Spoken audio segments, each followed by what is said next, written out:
біздің Қызғалдақтың ұлттық бренд және Қазақстанның мақтанышы болуға лайықты екен бастамасын бастаймыз.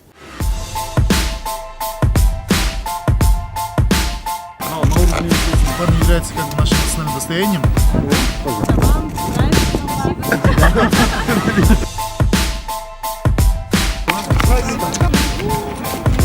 Так приятно. Вау. Все, обнимаемся, да, уже?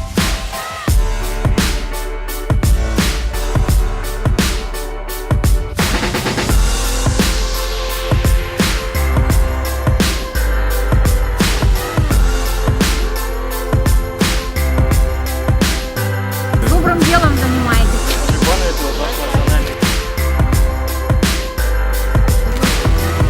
Осы эстафетаны өзіміздің алматылық әріптестерімізге, жасотандықтарға, жастарға жолдаймыз.